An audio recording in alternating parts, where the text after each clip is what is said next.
dono do Banco Master, Daniel Vorcaro, negou qualquer tipo de envolvimento nos ataques coordenados contra o Banco Central.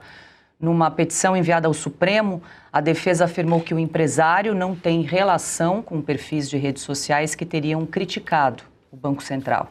O documento foi endereçado ao ministro Dias Toffoli, relator do inquérito sobre a tentativa de venda do Master ao BRB. Os advogados declaram que Vorcaro nega veementemente qualquer prática de difamação ou disseminação de notícias falsas. Também destacam que ele tem cumprido todas as medidas cautelares e colaborado com as investigações, inclusive em oitiva e acariação realizadas no último dia 30 de dezembro.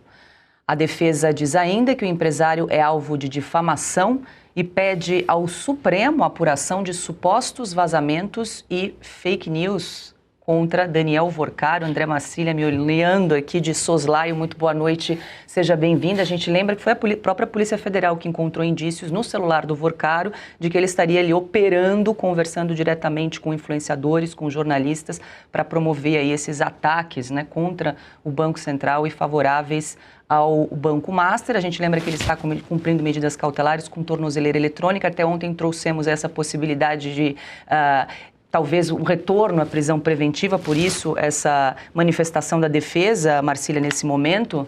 Boa noite. Boa noite. Bom, eles precisam decidir, é vazamento ou é fake news? Porque se é fake news, não vazou. Se vazou, não é fake news. Então, enfim, a defesa precisa definir aí o que ela quer, né? Apontar para um lado só. Boa noite, Paula, boa noite, Cauti, boa noite, Alexandre Garcia, Ana Paula, toda a audiência. Bom, se não foi o Vorcaro que pediu, então, que esses ataques ao Banco Central fossem feitos, quem foi? Os fãs do Vorcaro? Será que o Vorcaro tem uma legião agora, então, de fãs? Não, um fã-clube do Vorcaro? Será que existe isso? Será que até isso se compra nesse país? Ou será que serão essas amizades, essas tantas amizades? Como eu vi uma vez, há algumas semanas atrás, um jornalista desses da velha mídia dizendo o seguinte: se tem uma coisa que o Banco Master investiu fortemente nesses últimos anos foi em amizades, né? Então, é o investimento em amizades, talvez seja uma dessas amizades, então, que em nome desse belo sentimento começou a sair comprando influenciadores, ou opinião dos influenciadores. O fato é que, curiosamente, não temos visto com essas supostas fake news, né? Ou com esse vazamento, ou com essa organização, essa milícia digital, vamos chamar assim, não temos visto a mesma preocupação que a AGU teve. Lembra da AGU? A AGU do Messias, que tinha tanta preocupação com milícias digitais e desinformação e etc., e redes sociais sendo inundadas, agora não tem mais. O ponto nem são os perfis investigados. A Polícia Federal diz que vai investigar esses 40 perfis que foram distribuindo informações. Isso me parece uma cortina de fumaça. O ponto é quem pagou esses perfis. A gente precisa ir atrás de quem pagou. E a Polícia Federal está vendo, está encontrando indícios de que isso veio do Vorcaro. Esse é o ponto.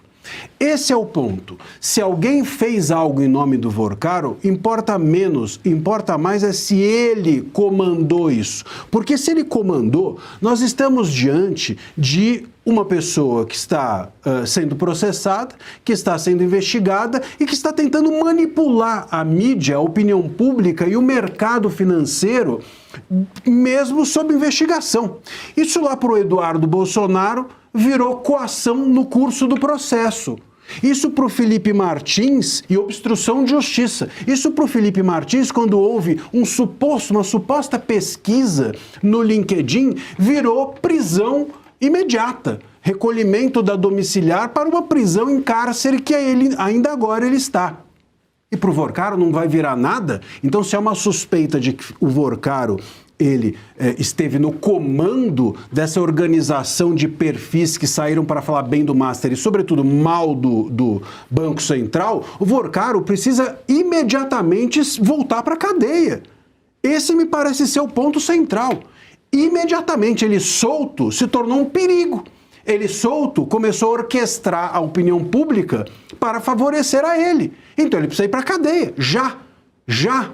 E cadê o Ministério Público? Cadê a PGR fazendo esses pedidos? Bom, sem dúvida alguma a gente não vai encontrar. E tem um ponto ainda nesse inquérito, estão falando que vai surgir um inquérito sobre esses influenciadores. Vamos tomar cuidado para ver se esse inquérito não vira um novo inquérito das fake news. Sempre quando eles abrem o inquérito, o intuito é muito nobre e acaba sempre sendo um murro na nuca de pessoas que exercem a liberdade de expressão e de imprensa no país de forma regular.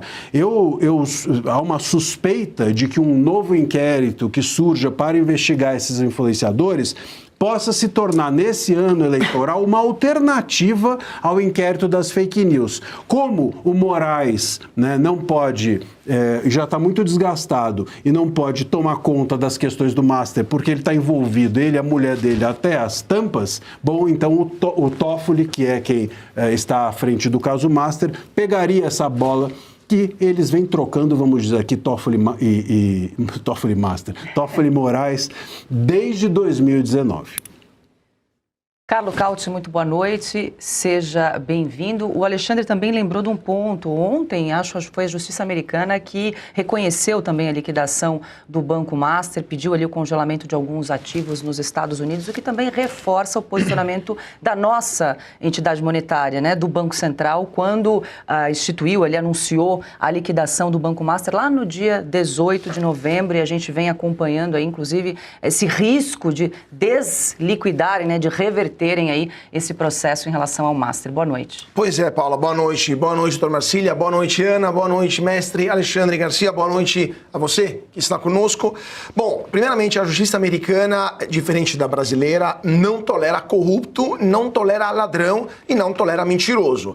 Quando a defesa do Daniel Vorcaro chega no Tribunal da Flórida e usa como argumento a possibilidade de que a liquidação administrativa possa ser revertida, primeiramente ele admite que essa estratégia aqui no Brasil também, o que joga uma péssima luz em cima do Tribunal de Contas da União, que imediatamente após isso retirou qualquer investida contra o Banco Central para tentar reverter essa liquidação administrativa. Então, mas ponto número 2, ele fala mentira, porque o TCU, mesmo querendo e queria, não poderia fazer isso. Agora, pode ser que aqui no Brasil juízes não entendam ou não queiram entender de direito, mas nos Estados Unidos os juízes entendem e não têm o anel no nariz, né? Então, eles não aceitam esse tipo de declarações absurdas e decretaram a liquidação que bloqueia os bens de Daniel Vorcaro nos Estados Unidos, que entre mansões, terrenos e outros tem um valor de quase R$1 bilhão,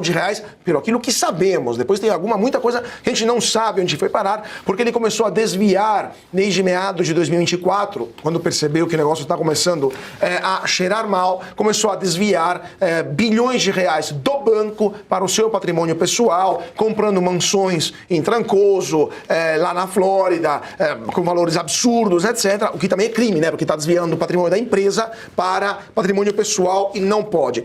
Agora, esta medida, esse pedido de, daqui a pouco, indenização do Daniel Vorcaro por difamação, francamente, é algo que é o desprezo total do ridículo, né? A gente tem 40 e mais influenciadores que estão falando mal do Banco Central e bem do Banco Master, todos juntos, no mesmo dia, com a mesma tática, com as mesmas agências que estão contratando, com pagamento milionário, e foi até de Varginha que contratou essa turma para falar bem do Vorcaro, virou o homem mais popular do Brasil. Mas, assim, francamente, vamos dar uma limitação ao ridículo e a tudo aquilo que não pode ser acreditado por quem tenha 2 neurônios funcionantes no cérebro.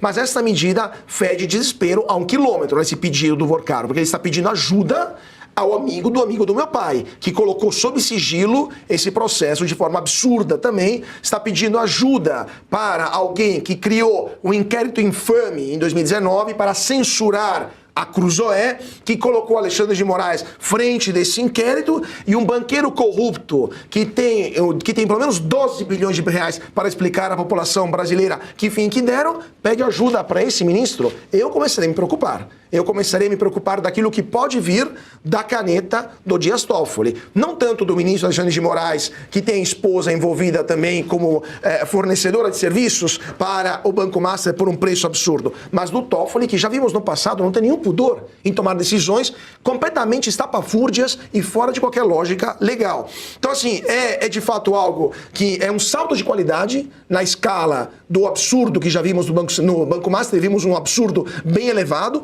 mas isso deveria preocupar quem conhece o histórico do Dias Toffoli. Agora, o último ponto, Paula, ainda não foi explicado o porquê o Galípolo colocou sob sigilo a comunicação entre ele e o ministro Alexandre de Moraes, porque ou não tinha nada a esconder, então por que colocar sob sigilo? Ou tinha muito a esconder, então eles deveriam ser convocados imediatamente pela Comissão de Assuntos Econômicos da Câmara e do Senado para explicar o porquê foi feito isso, e principalmente, se está tudo gravado, tudo documentado, etc., por que não entregar via lei de acesso à informação? Então, assim, não tem nenhuma explicação disso, e ainda hoje o Banco Central tem que se explicar o porquê decretou esse sigilo total em cima dessa comunicação que com certeza não foi republicana.